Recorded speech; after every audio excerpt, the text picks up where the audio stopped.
Hi குட்டீஸ், எல்லாரும் எப்படி இருக்கீங்க? த ஜங்கல் அட்வென்ச்சர் எபிசோட் நம்பர் 5, பிரதிபலிக்கும் ஏரி, லேக் ஆஃப் ரிஃப்ளெக்ஷன்ஸ். கதை கேட்க நீங்க எல்லாரும் தயாரா குட்டீஸ்? இப்போ வாங்க கதையை கேட்கலாம். தொலைந்த குரங்கு நகரத்தில் இருந்து ஒரு பழைய வரைபடத்தை பின்பற்றி நம்ம மிலோ, தாரா, ஜுனோ மூவரும் எங்க போனாங்கன்னு தெரியுமா? ஒரு வினோதமான ஒளிரும் ஏரிக்கு போனாங்க. அது எவ்வளவு அழகா இருந்துச்சுன்னு தெரியுமா? அந்த ஏரி சும்மா ஒரு ஏரி இல்லை, அதன் நீர் ஒரு கண்ணாடியை போல பல பலன்னு இருந்துச்சு. அது மட்டும் இல்லாம அதுல ஒரு நீல நிற ஒளி வந்துகிட்டே இருந்துச்சு. அவர்கள் ஏரியை நெருங்க நெருங்க ஏரியோட தண்ணிக்குள்ள ஏதோ தெரியுற மாதிரி இருந்தது. என்னடான்னு பார்த்தா அது அவங்க பிம்பங்கள், ஆனா கொஞ்சம் வித்தியாசமா இருந்துச்சு. முதல்ல நம்ம மிலோ ஏரிய பார்த்தான். அவன் படத்துல என்ன தெரிஞ்சிச்சுன்னு தெரியுமா? அவன் பயப்படும் போதோ இல்லனா ரொம்ப அவசரப்படும் போதோ எப்படி இருப்பானோ அதுதான் தெரிஞ்சது.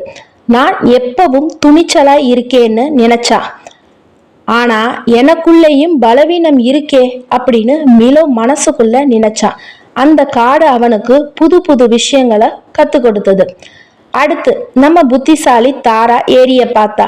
அவளோட படத்துல சில சமயம் அவள் ஒரு முடிவெடுக்க தயங்குற மாதிரி அல்லது சில விஷயங்களை செய்ய யோசிக்கும் போது எப்படி இருப்பாளோ அது தெரிஞ்சது.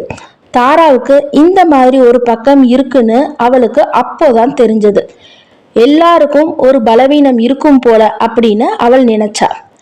கடைசியாக நம்ம ஜினோ ஏரிய பார்த்தா. அவனோட படத்துல அவன் எப்பவும் எதற்கெடுத்தாலும் பயப்படுவான்ல, அந்த பயம் இன்னும் பெருசா தெரிஞ்சது. அது அவனுக்கு ஒரு பெரிய கண்ணாடி மாதிரி இருந்துச்சு. ஐயோ, நான் இவ்வளவு பயப்படுறேனா அப்படின்னு ஜுனோவுக்கு ரொம்ப கஷ்டமா இருந்துச்சு.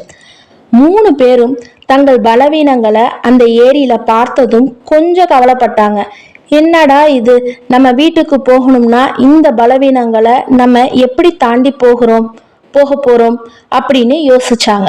அந்த ஒளிரும் ஏரி அவங்களுக்கு ஒரு சவாலை கொடுத்தது. அதாவது அவங்க தங்கள் பலவீனங்களை ஒத்துக்கிட்ட மட்டுமே அடுத்த கட்டத்துக்கு போக முடியும். நம்ம மிலோ அவன் எப்பவும் முன்னாடி வருவான் தானே. அவன் கண்களை மூடி ஒரு நிமிஷம் யோசிச்சான். அப்புறம் கண்ணை திறந்து அந்த ஏரியை பார்த்து, ஆமாம், நான் சில சமயம் ரொம்ப அவசரப்படுவேன், எனக்கு மற்றவங்க உதவி தேவைப்படும் அப்படின்னு மனசுக்குள்ள ஒத்துக்கிட்டான். அவன் தனக்கு உதவி தேவைன்னு ஒத்துக்கிட்டது அவனோட பெரிய பலம். தாரா அவளும் தன் பலவீனத்தை ஒத்துக்கிட்டா. சில சமயம் நான் கொஞ்சம் யோசிக்கத்தான் செய்வேன், ஆனா அது என்னை இன்னும் கவனமா இருக்க வைக்கும் அப்படின்னு அவ மனசுக்குள்ள நினைச்சா. அவ தன் பலவீனத்தை ஒரு பலமா மாத்த முயற்சி செஞ்சா. நம்ம ஜுனோவும் தைரியமா ஏரிய பார்த்தான். ஆமா, நான் பயப்படுவேன், ஆனா பயந்துட்டாலும் நான் எல்லாரோடையும் சேர்ந்து சவாலை எதிர்கொள்வேன் அப்படின்னு அவன் சொன்னான். அவனோட பயம் ஒரு பக்கம் இருந்தாலும் தைரியமா அதை ஒத்துக்கிட்டது அவனுக்குள்ள ஒரு புது தன்னம்பிக்கையை கொடுத்துச்சு. அவர்கள் மூவரும் தங்கள் பலவீனங்களை ஒத்துக்கிட்டதும் அந்த ஒளிரும் ஏரி இன்னும் பிரகாசமா மின்ன ஆரம்பிச்சது. அந்த ஏரியின் நடுவே ஒரு ஒளிமயமான பாதை தெரிஞ்சது. அடடா, இப்ப நம்ம அடுத்த சவாலுக்கு ரெடி ஆகிட்டோம் அப்படின்னு அவர்கள் மனசுக்குள்ள ஒரே சந்தோஷம். இந்த ஏரி அவங்களுக்கு ஒரு முக்கியமான விஷயத்த கத்து கொடுத்துச்சு. அது என்னன்னா, நம்ம பலவீனங்களை நம்ம ஒத்துக்கிட்டா அதுவே நம்ம பலமா மாறும். சரி குட்டீஸ், நம்ம 3 நண்பர்களும் இந்த காட்டுல அடுத்த என்ன சவாலை சந்திக்க போறாங்கன்னு தெரியுமா?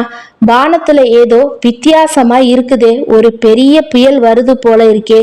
அதையெல்லாம் தெரிஞ்சுக்கணும்னா அப்போ அடுத்த எபிசோட் வரையும் நம்ம வெயிட் பண்ணணும். அது வரைக்கும் உங்களுக்கு இந்த ஸ்டோரி பிடிச்சிருந்துச்சுன்னா மறக்காம சுட்டி சுட்டி வேர்ல்ட சப்ஸ்கிரைப் பண்ணிக்கோங்க குட்டீஸ். பை பாய் குட்டீஸ்.